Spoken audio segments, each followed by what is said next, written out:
Raghu sir, 10 ತಿಂಗಳಲ್ಲಿ list ಹೇಳ್ತಾ ಇದ್ದೆ ನಾನು. ಅತಿ ಹೆಚ್ಚು ಅಪರಾಧ ಕೃತ್ಯಗಳಲ್ಲಿ ಭಾಗಿಯಾಗಿರೋದೇ ಪೊಲೀಸ್ ಇಲಾಖೆಯಲ್ಲಿ ಕೆಲಸ ಮಾಡಿರುವಂತಹ ಸಿಬ್ಬಂದಿ ಅಂತ. ಒಂಥರ ನಾಚಿಕೆ ಅಂತ ಅನ್ಸುತ್ತೆ ಸರ್ ಹೇಳ್ದಂಗೆ.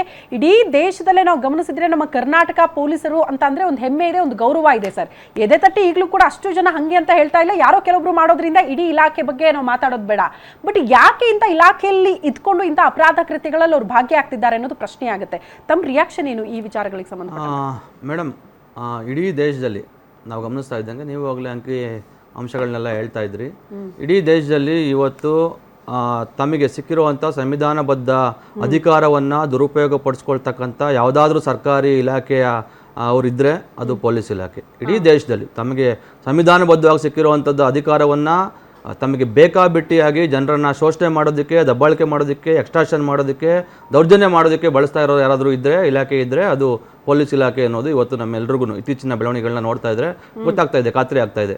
ಆಮೇಲೆ ಹಿಂದೆ ಎಲ್ಲ ನಾವು ನೋಡ್ತಾ ಇದ್ವಿ, ಈಗ ನೀವು ಹೇಳಿದ್ರಿ ಎಷ್ಟು 10 ಜನ ಕಳೆದ 10 ತಿಂಗಳಲ್ಲಿ 10 ಜನ ಇನ್ಸ್ಪೆಕ್ಟರ್ ಸಸ್ಪೆಂಡ್ ಆಗಿದ್ದಾರೆ, 106 ಜನ PC-ಗಳು ಸಸ್ಪೆಂಡ್ ಆಗಿದ್ದಾರೆ, 182 ಜನ PC-ಗಳು ಆಗಿದ್ದಾರೆ ಅಂತ.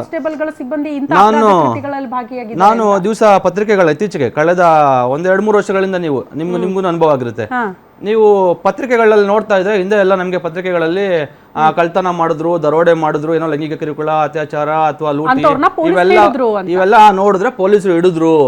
ಅವ್ರು ಯಾರು ಅಂತ ನೋಡಿದ್ರೆ ಮೋಸ್ಟ್ಲಿ ಆ ತರ ಕೆಲಸ ಮಾಡಿದವರು ಜನಸಾಮಾನ್ಯರು ಅಥವಾ ನೋನ್ ಕ್ರಿಮಿನಲ್ಸ್ ಯಾರಿದ್ರು ಆ ತರದವ್ರು ಅದನ್ನ ಮಾಡ್ತಾ ಇದ್ರು. ಈಗ ನೀವು ಪೇಪರ್ ತೆಗೀರಿ, ದಿವಸ ಯಾವ್ದಾದ್ರು ಒಂದು ಪ್ರಕರಣ ಬಂತು ಅಂದ್ರೆ ಆ ಪ್ರಕರಣದಲ್ಲಿ ಯಾರಿದ್ದಾರೆ, ಈಗ ಸಾಮಾನ್ಯ ಜನರು ಏನ್ ಮಾತಾಡ್ಕೋತಾ ಇದ್ದಾರೆ ಅಂತ ಅಂದ್ರೆ, ಮೊನ್ನೆ ಫಾರ್ ಎಕ್ಸಾಂಪಲ್ ಮೊನ್ನೆ ಏನು ATMದು ಇದರಲ್ಲಿ ವೆಹಿಕಲ್ ಅಲ್ಲಿ ಹಣ ದರೋಡೆ ಆಯ್ತು, 7 ಕೋಟಿ ಜನ ಫಿಕ್ಸ್ ಆಗ್ಬಿಟ್ಟು ಜನ ಮಾತಾಡ್ಕೋತಾ ಇದ್ರು.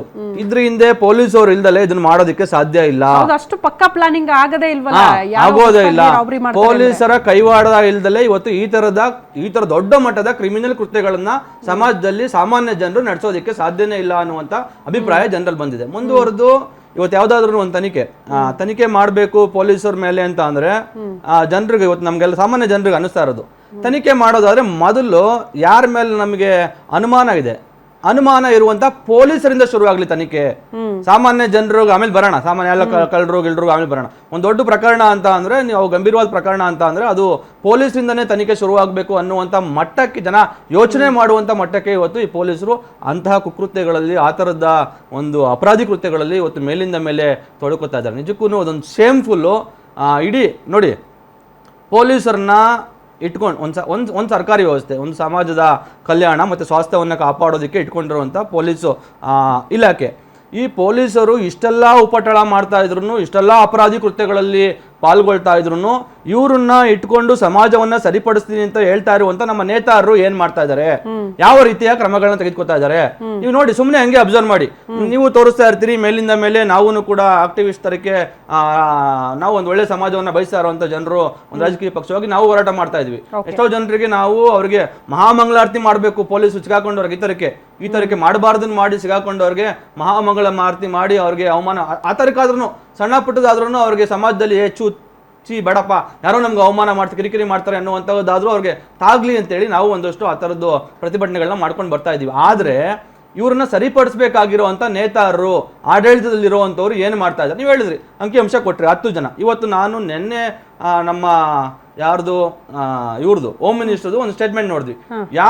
ಈ ತರದ್ದು ಗಂಭೀರವಾದ ಅಪರಾಧಿ ಕೃತ್ಯಗಳಲ್ಲಿ ಯಾರಾದ್ರೂ ತೊಡಗಿರೋದು ಕಂಡು ಬಂದ್ಬಿಟ್ರೆ ನಾವು ಅವ್ರನ್ನ ವಜಾ ಮಾಡ್ಬಿಡ್ತೀವಿ ಅಂದ್ರೆ, ಇನ್ನು ಎಷ್ಟು ಮಟ್ಟದ ಗಂಭೀರ ಕೃತ್ಯಗಳಲ್ಲಿ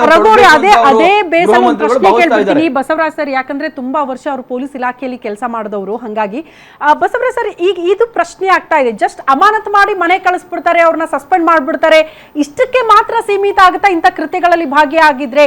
ಇಂಥ ಲೂಪ್ ಹೋಲ್ಸ್ಗಳೇ ಅತಿ ಹೆಚ್ಚಿನ ಸಿಬ್ಬಂದಿ ಇಂಥ ಭ್ರಷ್ಟಾಚಾರ, ಇಷ್ಟು ದಿನ ಜಸ್ಟ್ ದುಡ್ಡು ಮಾಡ್ತಾರಂತೆ, ದುಡ್ಡಿಸ್ಕೊಳ್ತಾರಂತೆ, ಇಂಥ ಮಾತುಗಳನ್ನ ಕೇಳ್ತಾ ಇದ್ವಿ. ಹಿಂಗಂಗಲ್ಲ, ದರೋಡೆ ಮಾಡ್ತಾರೆ, ಡ್ರಗ್ಸ್ ಪೆಡ್ಲರ್ ಜೊತೆ ಕೂತ್ಕೊಂಡು ರಾಜಾರೋಷವಾಗಿ ಪಾರ್ಟಿ ಮಾಡ್ತಾರೆ, ರೌಡಿ ಶೀಟರ್ಗಳ ಬೆನ್ನಿಗೆ ನಿಂತ್ಕೊಳ್ತಾರೆ, ಅವ್ರ ಜೊತೆ ಮೋಜು ಮಸ್ತಿ ಮಾಡ್ತಾರೆ ಅನ್ನೋ ಪ್ರಕರಣಗಳಲ್ಲೂ ಭಾಗಿಯಾಗ್ತಿದ್ದಾರೆ ಅಂದ್ರೆ ಇಲಾಖೆಯಲ್ಲಿರುವಂತಹ ಲೂಪ್ ಹೋಲ್ಸ್ ಇಂಥ ದಾರಿಯನ್ನ ಕಂಡುಕೊಳ್ಳೋ ರೀತಿಯಲ್ಲಿ ಮಾಡ್ತಾ ಇದೆಯಾ ಅಂತ? ಇದೇನಾಗಿದೆ, ಇದು ಪೊಲೀಸ್ ಇಲಾಖೆ ಈ ಹಂತಕ್ಕೆ ಬರ್ಲಿಕ್ಕೆ ಕಾರಣ ಅಂದ್ರೆ ಅದಕ್ಕೆ ರಾಜಕೀಯ. ಈ ರಾಜಕೀಯ ವ್ಯಕ್ತಿಗಳಿಗೆ ದುಡ್ಡು ಕೊಟ್ಟು ಇವರು ಪೋಸ್ಟಿಂಗ್ ತಗೋತಾರೆ. ಒಂದು ಪೋಸ್ಟಿಗೆ 1 ಕೋಟಿ 2 ಕೋಟಿ, ಇನ್ಸ್ಪೆಕ್ಟರ್ಗೆ 50 ಲಕ್ಷ, ACP 1 ಕೋಟಿ, DCP 2 ಕೋಟಿ, 3 ಕೋಟಿ, ಹೀಗೆ ಎಲ್ಲ ಏರ್ತಾ ಹೋಗ್ತದೆ. ಹಾಗೆ ಇಷ್ಟೆಲ್ಲ ದುಡ್ಡು ಎಲ್ಲಿದ್ದು ಕೊಡ್ತಾರೆ ಇವರು? ನಾವು ಇಲಾಖೆಯಲ್ಲಿ ಕೆಲಸ ಮಾಡಿದ್ದೇವೆ 40 ವರ್ಷ, ನಾವು 10 ಪೈಸಾ ಖರ್ಚು ಮಾಡಲಿಲ್ಲ ಅವಾಗ. ನಮಗೆಲ್ಲ ನಮಗೆ ಒಳ್ಳೆಯವರು ಇದ್ದಾರೆ, ಅವ್ರು ನಮಗೆ ಹಾಕ್ರಿ, ನಮ್ಮ ಕಡೆ ಕೊಡ್ರಿ ಅಂತ ಕೇಳೋರು.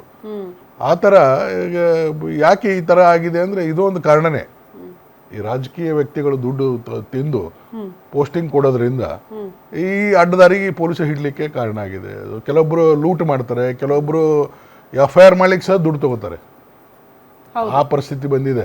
ನಮಗೆ ಹೇಸಿಗೆ ಅನಿಸ್ತದೆ ನಾವು ಇದು ವಿಚಾರ ಮಾಡಿದ್ರೆ. ಒಂದು ಘಟನೆ ಹೇಳ್ತೇನೆ. ನಮ್ಮಲ್ಲಿ ಒಬ್ಬ ಸ್ಪೆಷಲ್ DC ಇದ್ರು. ಅವ್ರು ನನಗೆ ಒಂದ್ಸಲ ಫೋನ್ ಮಾಡಿದ್ರು. ಸರ್, ಅವರು ಕೂಡಿಗೆ ಮೈಸೂರಲ್ಲಿ ಕೆಲಸ ಮಾಡಿದ್ದೀವಿ.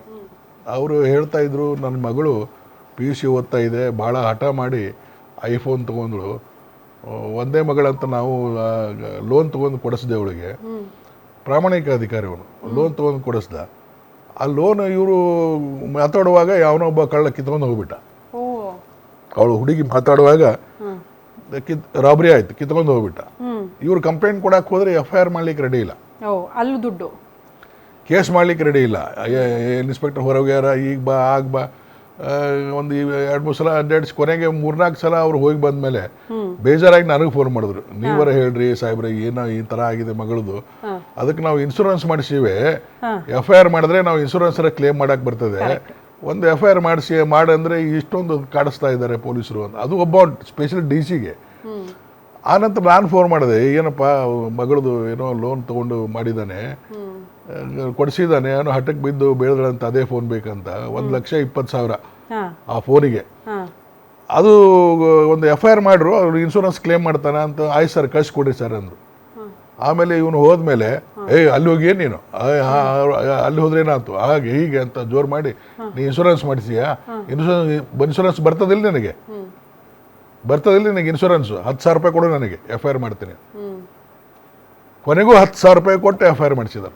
ನಾಚಿಕೆ ಅನ್ಸುತ್ತೆ ಸರ್ ಇದು. ಕೊನೆಗೆ ನಾನು ಒಂದು 2 ದಿವಸ ಬಿಟ್ಟು ನನಗೆ ಫೋನ್ ಮಾಡೋದು ಅವರು, ಸರ್ ನೋಡಿ ನೀವು ಹೇಳಿದ್ರು ಸದಾ ನಮಗೆ ಅಲ್ಲಿ ಹೋಗಿಯಾ ಇಲ್ಲಿ ಹೋಗಿಯಾ ಅಂತ ನಮಗೆ ಜೋರು ಮಾಡಿ 10,000 ರೂಪಾಯಿ ಇಸ್ಕೊಂಡು ಕೊನೆಗೆ FIR ಮಾಡಿದ್ರು ಅಂತ. ನಾನು ಭಯಂಕರ ಸಿಟ್ಟು ಬಂದು ನಾನು ಇಲ್ಲಿ ಕಮಿಷನರ್ಗೆ ಫೋನ್ ಮಾಡಿದೆ, ನೋಡಿ ಸರ್ ಹಿಂಗಾಗಿದೆ, ಮೊದಲೇ ಕಳ್ಕೊಂಡು ಅವ್ರಿಗೆ ತೊಂದರೆಯಲ್ಲಿ ಇರ್ತಾರೆ,